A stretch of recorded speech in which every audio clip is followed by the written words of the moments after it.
What's going on, B-Risers? Hope you're doing well today. We got some questions coming in about high protein diets and also chronic kidney disease, kidney failure. So I thought let's just join these two together because they really go hand in hand. So I don't advocate high protein diets whatsoever. So many people are focused on protein and not enough on fruits and vegetables and carbohydrates from fruits and vegetables that can give us energy, that can clean the body, and that can start to regenerate genetic weaknesses. So many, what I'm finding, you guys, is the genetics out there, especially us young generation, have very weak kidney and adrenal glands.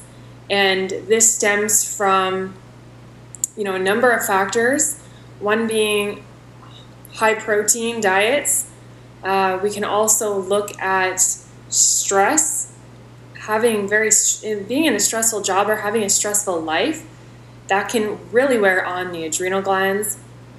Kidneys are they're brother and sister, so as soon as one is affected, the other will most likely be affected as well. And then we can look at genetics. Were you born with weak kidney and adrenal glands?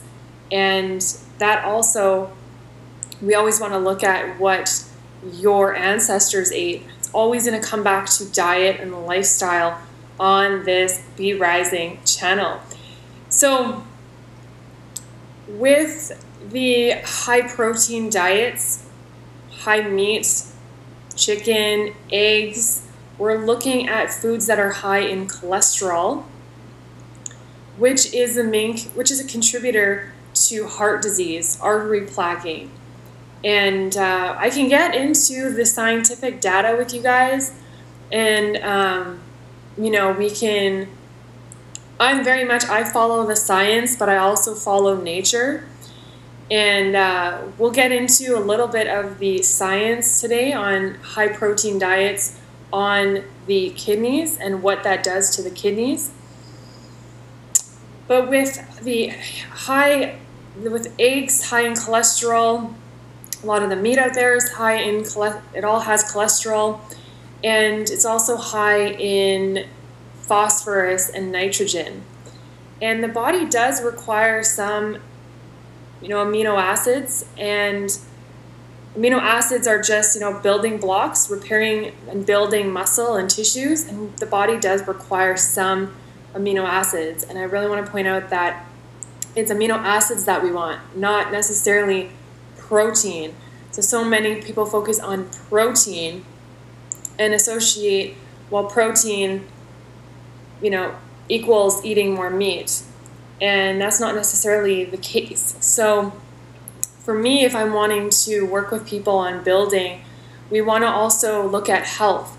And as soon as you go on a high protein diet, you're going to be building muscle, but you also don't want to be tearing down your kidneys and your bowels.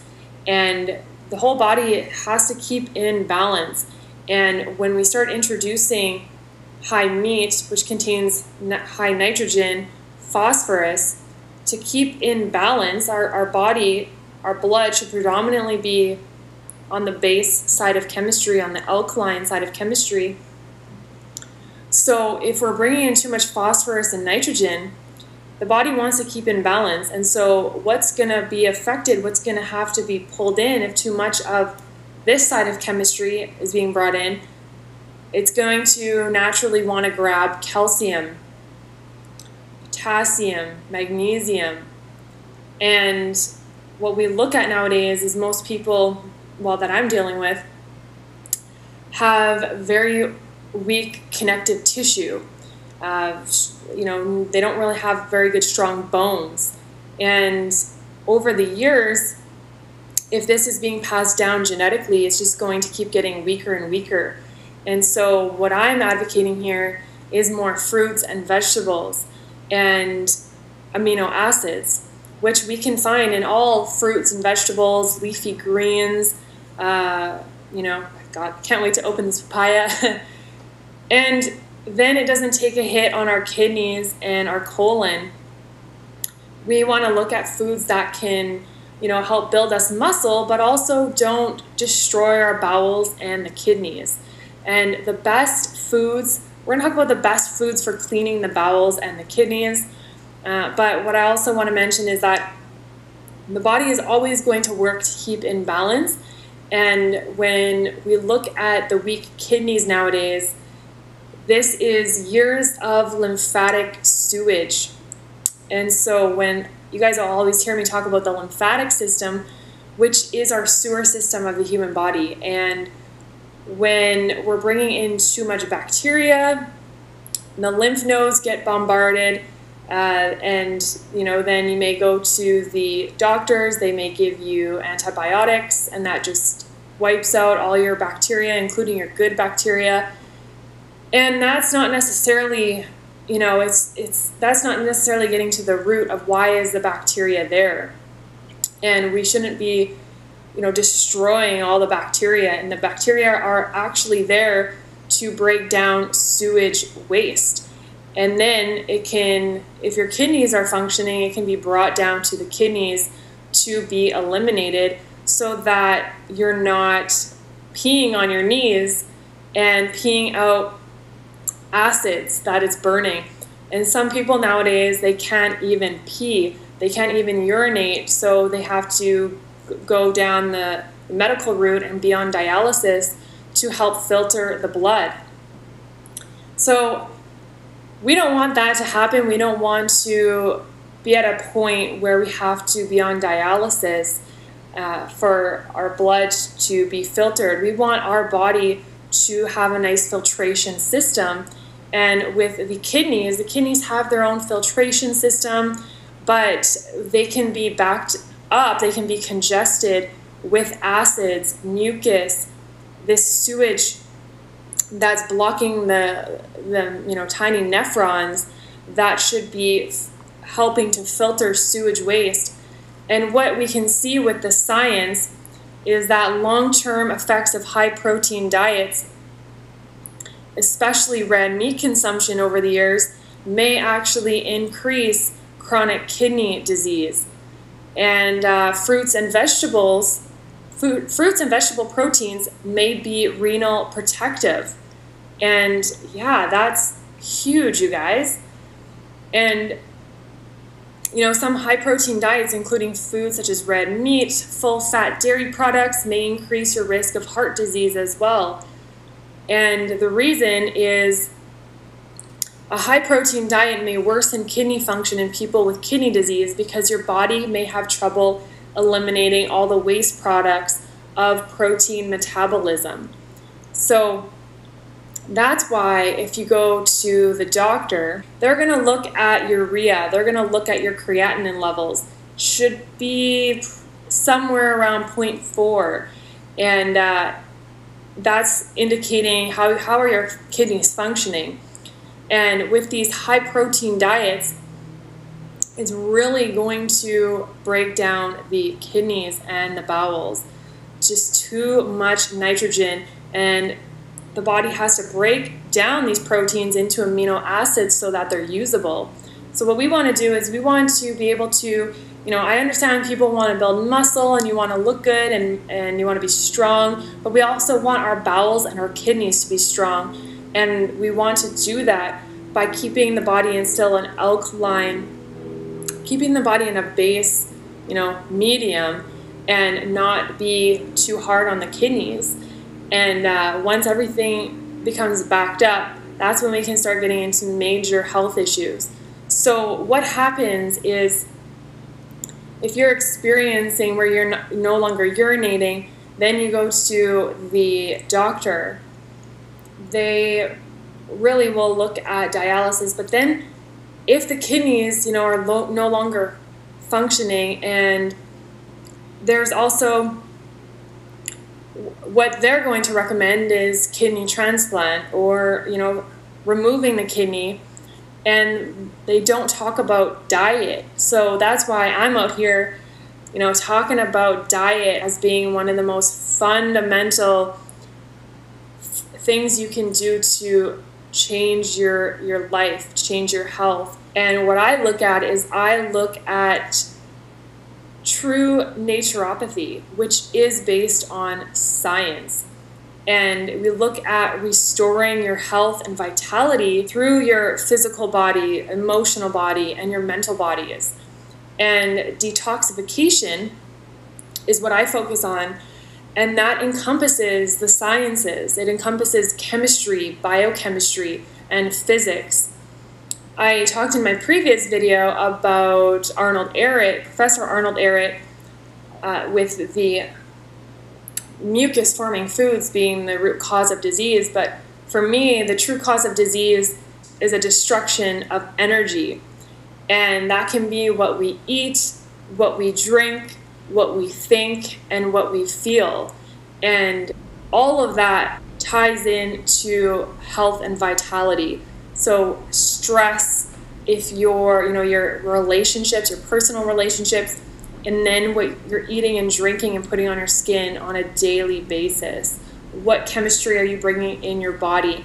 And chemistry, we look at energy, so that's physics. So I look at science and nature, and I combine them both.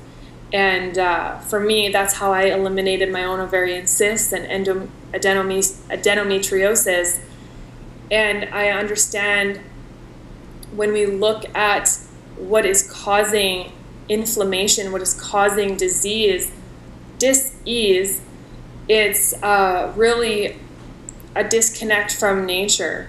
And when we start connecting back to nature and we understand that we have the power, we have the control of what we want to consume every day, then we can understand how the body works and where disease comes from.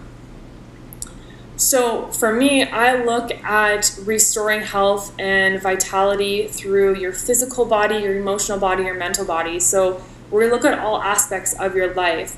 What is it that what is it that's really maybe bringing you stress? Because that's going to definitely impact your adrenal glands and your kidneys. And then as well as these high protein diets, which you can see by the science that high protein diets really weaken the kidneys, and it has a hard time breaking down these proteins. The Homo sapiens are really not designed to be on a high protein diet, despite what anybody else out there says. It's not designed to break down these proteins. If we were designed to break down all these meats and these high protein foods, then we wouldn't be getting health issues and we wouldn't be degenerating the kidneys, as well as increasing our risk of heart disease and diabetes.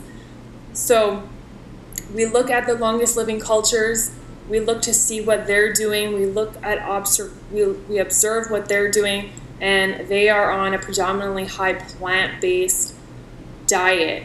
And they also have a nice quality life, low stress. They are in nature, they're going for walks, they are surrounding themselves with positive people, friends and family that make them laugh. And they're not they're not in these high stressful environments too. So we have to look at what we're eating on a day-to-day basis, how we feel. It's about also getting into the present moment. A lot of people are in the mind, and they're on this such fast-paced track that they have a hard time slowing down. So that's why I'm here, and I'm here to help you to empower your life, transform your life. And it first starts with getting our physical bodies in a healthy state.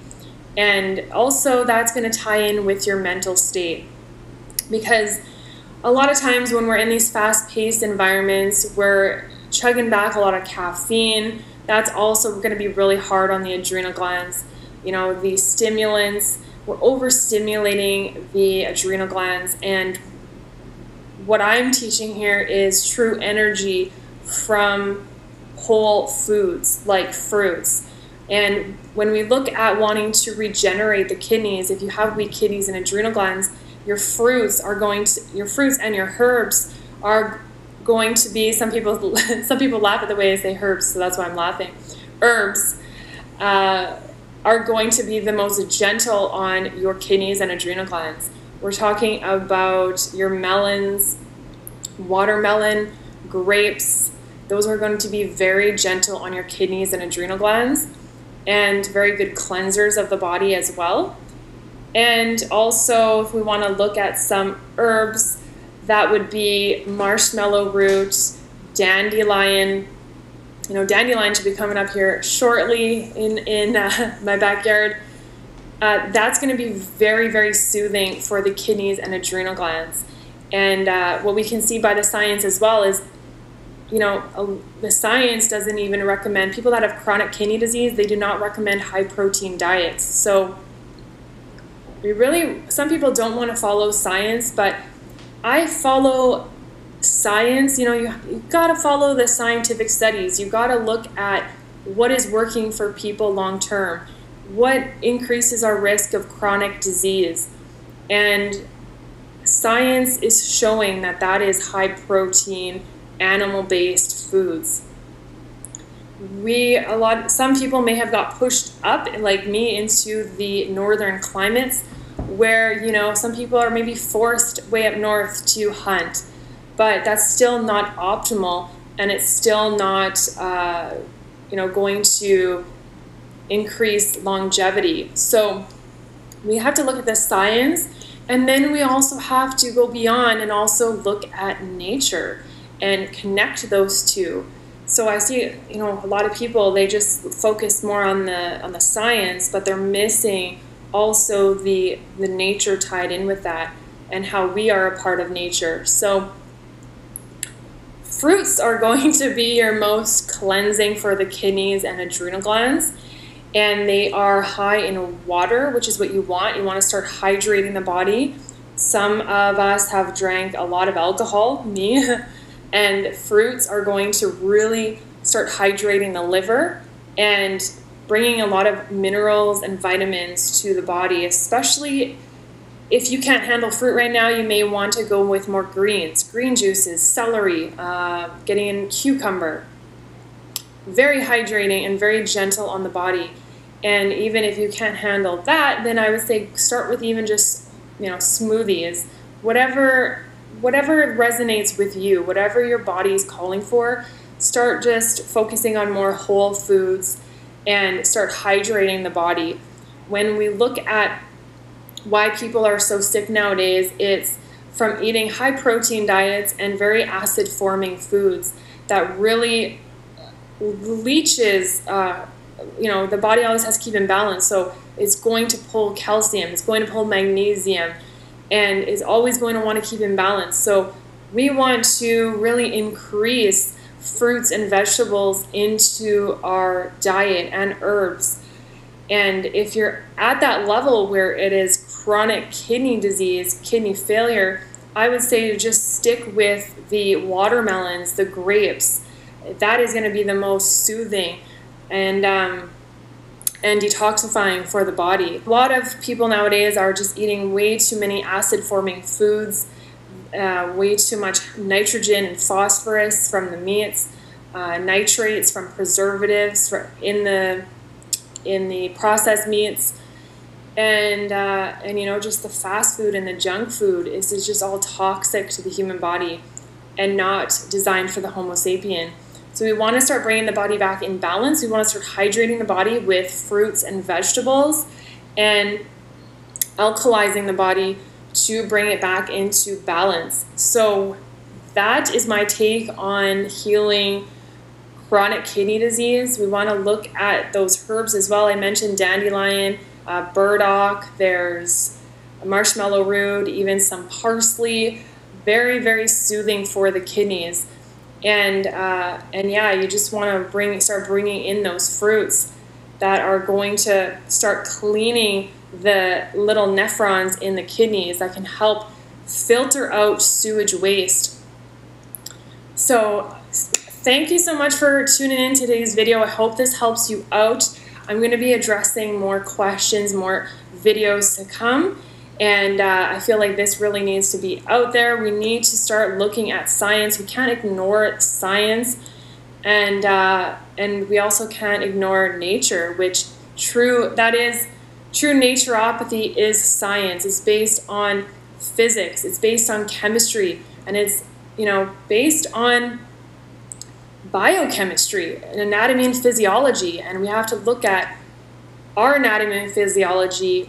Our closest relatives are the primates, and they predominantly eat a plant-based diet. They may have some insects, but they are predominantly plant-based, and they focus on a lot of fruits and stems, roots as well. So those that understand anatomy, physiology, chemistry, you'll understand the foods that the Homo sapien is designed for, and that is not high protein diets.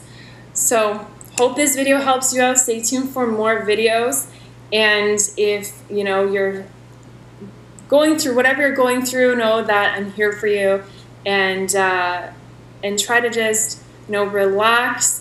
Try to find some time to yourself and get out into nature, breathe some fresh oxygen, very alkalizing for the body, and try to find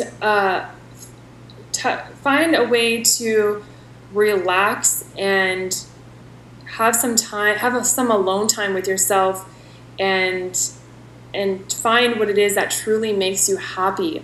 That is really the key part here, is your happiness and your survival on this planet, and I'm here to help you with that. So thank you so much for watching this video. I hope it helps you out. As always, be your beautiful selves. Be getting in some nature today, and be getting in some whole foods from nature. And when you do that, we will all be rising.